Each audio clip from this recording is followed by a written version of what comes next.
شروع اللہ کے بابرکت نام سے۔ اسٹیٹ بینک کہ جس کا افتتاح قائد اعظم محمد علی جناح نے ایک درخت کے نیچے ایک کرسی اور میز رکھ کر کیا تھا، قائد اعظم کی اس امانت میں کیا خیانت ہونے جا رہی ہے، اس سے پہلے ضروری ہے کہ ہم اسٹیٹ بینک کو سمجھیں کہ اسٹیٹ بینک ہے کیا اور اس کے کیا کیا کام ہیں۔ اس کے بعد ہم آئیں گے کہ پاکستان میں کیا ہو چکا ہے یا کیا ہونے جا رہا ہے اسٹیٹ بینک کے ساتھ اور اس کے کیا کیا نقصانات ہیں۔ السلام علیکم ناظرین، میں ہوں عبادت علی مہران اور آپ دیکھ رہے ہیں نبض جہان۔ سینٹرل بینک یا اسٹیٹ بینک ایک ہی بینک کے دو مختلف نام ہیں۔ پاکستان میں اسٹیٹ بینک کے ساتھ کیا ہونے جا رہا ہے یا کیا ہو چکا ہے، تو اس سے پہلے ضروری ہے کہ ہم یہ سمجھیں کہ اسٹیٹ بینک یا سینٹرل بینک ہے کیا اور اس کے کیا کام ہیں۔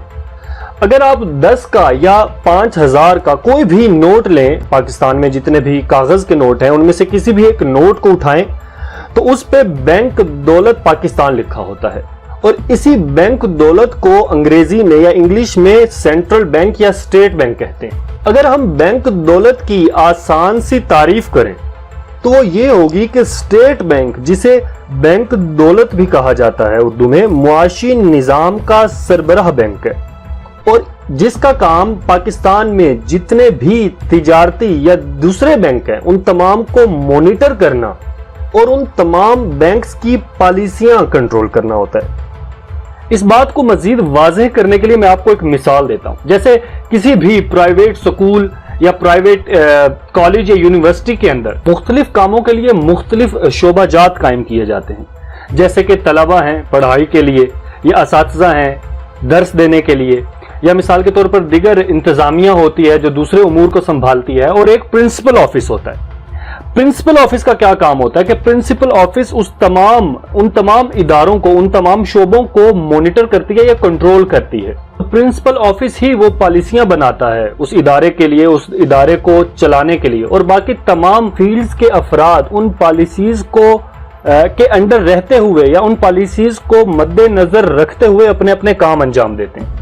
ناظرین، اسٹیٹ بینک کے کئی کام ہوتے ہیں جس میں سے چند ایک کام میں آپ کے سامنے رکھ دیتا ہوں۔ جیسے کہ مالیاتی نظام کا کنٹرول، مکمل کنٹرول اسٹیٹ بینک کے پاس ہوتا ہے۔ دوسرا، قرضے کی لین دین اور ان کی قسطیں پوری کر کے دینا، یعنی جب بھی حکومت قرضہ لیتی ہے تو اس کی حکومت کو منظوری اور اس کی قسطوں کا لین دین بھی اسٹیٹ بینک نے کرنا ہوتا ہے۔ یا جتنے بھی پاکستان میں کرنسی ہے اس تمام کرنسی کا مالک یہی بینک ہوتا ہے۔ مہنگائی کا تناسب بھی اسی بینک نے دیکھنا ہوتا ہے، اور ایک اور کام بھی یہ بینک کرتا ہے کہ جتنے بھی مالیاتی فیصلے ہوتے ہیں وہ اس بینک کے اندر ہوتے ہیں۔ جیسا کہ آپ جانتے ہیں کہ ہر ملک کا ایک سینٹرل بینک ہوتا ہے یا اسٹیٹ بینک ہوتا ہے۔ پوری دنیا میں جتنے بھی سینٹرل بینکس ہیں وہ دو طرح کے ہو سکتے ہیں۔ ایک تو یہ کہ وہ ریاستی ادارے کے طور پر ہیں، دوسرا یہ کہ وہ حکومت کے اندر ہیں، یعنی حکومت کے ماتحت چل رہے ہیں۔ ریاستی ادارے سے کیا مراد ہے؟ جیسے حکومتی انتظامیہ ایک ریاستی ادارہ ہوتا ہے، یا عدلیہ یہ بھی ایک ریاستی ادارہ ہے، فوج یہ بھی ایک ریاستی ادارہ ہے، یا انٹیلیجنس کمپنیز جتنی بھی ہیں یہ ریاستی ادارے کہلاتے ہیں، یا پولیس یہ بھی ریاستی ادارہ ہے۔ ریاستی ادارے کی کئی خاصیتوں میں سے ایک خاصیت یہ ہوتی ہے کہ حکومت ان کے کسی بھی فیصلے میں مداخلت نہیں کر سکتی۔ جیسے فوج ہے، فوج کا کام ہے دفاع کرنا، لیکن دفاع کیسے کرنا ہے یہ اب حکومت اس کام میں نہیں آ سکتی، بلکہ وہ فوج کو خود کرنا ہے۔ یا جیسے عدالتیں ہیں، عدالتوں کا کام ہے انصاف کو نافذ کرنا، لیکن انصاف کو کیسے نافذ کیا جائے تو اس میں حکومت مداخلت نہیں کر سکتی۔ ہاں، حکومت ان اداروں کو مراعات دے سکتی ہے کیونکہ حکومت ایک خدماتی ادارہ ہوتا ہے، لہٰذا حکومت ان کو سروسز تو دے سکتی ہے، فیسلٹیز دے سکتی ہے، خدمات یا مراعات دے سکتی ہے، لیکن ان کے کاموں میں مداخلت نہیں کر سکتی یا دخل اندازی نہیں کر سکتی۔ ریاستی ادارے کی ایک اور صفت بھی ہوتی ہے، وہ یہ کہ حکومت کی تبدیلی سے یہ ادارے متاثر نہیں ہوتے۔ جیسے اگر کوئی حکومت گر جاتی ہے تو پولیس اپنی جگہ پہ اپنا کام کرتی رہتی ہے، یا فوج اپنی جگہ پہ اپنا کام کرتی رہتی ہے، یا عدالتیں اپنی جگہ باقی رہتی ہیں اور کام کرتی رہتی ہیں۔ لہٰذا دوسری اس کی بڑی خاصیت یہ ہوتی ہے کہ جب کوئی بھی ادارہ مستقل ہو جاتا ہے یا ریاستی حیثیت اختیار کر لیتا ہے تو اس کے اندر دو چیزیں وجود میں آتی ہیں۔ پہلی چیز یہ کہ وہ کسی بھی حکومت کے آنے یا نہ جانے سے متاثر نہیں ہوتا. دوسری اس کے اندر یہ آ جاتی ہے کہ وہ حکومت کے ماتحت نہیں رہتا بلکہ مستقل ہو جاتا ہے. دنیا بھر میں ہر دو طرح کے بینک پائے جاتے ہیں. بعض ریاستی حیثیت بھی رکھتے ہیں اور بعض حکومت کے ماتحت بھی ہیں. جیسے ہندوستان میں، سعودیہ میں، ایران میں یا حتی ترکی میں تمام ممالک کے جو اسٹیٹ بینک ہے وہ حکومت کے ماتحت ہیں. لیکن بعض دوسرے ممالک میں جو بینک ہیں وہ ریاستی حیثیت بھی رکھتے ہیں. امید کرتا ہوں کہ آپ کو ریاستی اور غیر ریاستی کی یہ بات سمجھ آ گئی ہوگی. اب ایسے میں عالمی اداروں کا دباؤ ہے کہ پاکستان اسٹیٹ بینک کو ریاستی ادارہ بنایا جائے. سننے میں یہ بات تو بہت اچھی لگتی ہے لیکن اس کے کیا بھیانک نقصانات ہو سکتے ہیں اب میں وہ آپ کے سامنے رکھتا ہوں. اچھا، وہ ممالک جن میں ریاستی ادارے الگ اپنا کام کر رہے ہیں اور حکومت اپنا کام کر رہی ہے، وہاں تو ٹھیک ہے کہ بینک کو ریاستی کر دیا جائے تاکہ ہر ایک اپنا اپنا کام کرے اور چل رہا ہے. لیکن وہ ممالک جس میں ہر ادارے کا کام دوسرے ادارے سے منسلک ہے اور ہر چیز ایک دوسرے کے ساتھ گتھم گتھا ہے، وہاں پہ بینک کو ریاستی ادارہ بنا دینا صرف اور صرف معاشی نظام کی تباہی کا باعث ہے.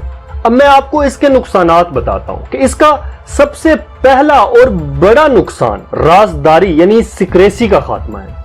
مثلا افواج پاکستان کو دفاعی اخراجات چاہیے. اب دفاعی اخراجات کتنے چاہیے اور کیا کیا چیز خریدنی ہے، ان سب کی تمام تر معلومات جو ہیں وہ پہلے آئی ایم ایف کو دینی پڑیں گی. یعنی آئی ایم ایف کے پاس ہماری تمام تر دفاعی اخراجات کی معلومات ہوں گی کہ پاکستان اپنے دفاع کے لیے یا پاکستان کے اوپر خدا نخواستہ اگر کوئی جنگ مسلط کر دی جاتی ہے تو اس کے دفاع کے لیے پاکستان کیا کیا خریدے گا اور کتنے پیسوں میں خریدے گا. یہ تمام کی تمام معلومات آئی ایم ایف کے ہتھے چڑھ جائیں گی کیونکہ آئی ایم ایف معین کر رہا ہوگا اس دفاعی خرچے کو. لہٰذا رازداری سے مکمل طور پر پردہ اٹھ جاتا ہے. یعنی وہ معلومات جو افواج پاکستان یا پاکستان کے ادارے اپنی ہی عوام سے یا اپنے ملکی باشندوں سے مخفی رکھتے ہیں وہ اب عالمی اداروں کے ہتھے چڑھ جائیں گی. اس کا دوسرا بڑا نقصان کرنسی کا ریٹ یعنی سکے کا ریٹ کیا ہوگا یہ بھی عالمی ادارے معین کریں گے. جیسے کہ آپ جانتے ہیں کہ پاکستان میں موجودہ وقت میں بھی جو ہے کرنسی کا ریٹ وہ زیادہ اچھا نہیں ہے اور پاکستان میں ڈالر کی قیمت کیا ہونی چاہیے یہ تمام فیصلے اب خود آئی ایم ایف کے ہاتھ میں ہوں گے کہ سکے کا ریٹ کیا رکھنا. اور اب آئیں اس کے تیسرے نقصان کی طرف کہ پاکستان میں جتنے بھی دوسرے سرکاری یا نیم سرکاری یا پرائیویٹ بینکس ہیں جو پہلے اسٹیٹ بینک جن کو مانیٹر کرتا تھا، اب وہ تمام کے تمام بینکس بھی اور ان کی تمام تر معلومات بھی اب آئی ایم ایف کے پاس ہوں گی کیونکہ پہلے ان کو اسٹیٹ بینک مانیٹر کرتا تھا لیکن اب اسٹیٹ بینک خود آئی ایم ایف کے انڈر کام کر رہا ہے. اس کا ایک اور بڑا نقصان جو خاص طور پر غریب انسان کے لیے یا عام عوام کے لیے وہ ہے مہنگائی کا تناسب اب خود آئی ایم ایف کے انڈر ہوگا. یعنی آئی ایم ایف معین کرے گی کہ پاکستان میں کس تناسب سے مہنگائی رکھی جائے. جیسا کہ آپ جانتے ہیں کہ پاکستان میں جتنی بھی مہنگائی بڑھی ہے وہ تمام کی تمام آئی ایم ایف کے اداروں پر دباؤ کی وجہ سے بڑھائی گئی کیونکہ پاکستان جب بھی آئی ایم ایف سے قرضہ لیتا ہے یا عالمی اداروں سے قرضہ مانگتا ہے تو عالمی ادارے اسے واپس لینے کے لیے حکومتوں پر پریشر بڑھاتے ہیں یا زور ڈالتے ہیں کہ آپ نے جو بھی کرنا ہے، اشیاء کو مہنگا کرنا ہے، پیٹرول کو مہنگا کرنا ہے، ادویات کو مہنگا کرنا ہے یا کھانے پینے کی چیزوں کو مہنگا کرنا ہے، جو بھی مہنگا کرنا ہے مہنگا کرو لیکن ہماری قسط ہمیں موقع پر سود سمیت ادا کرو.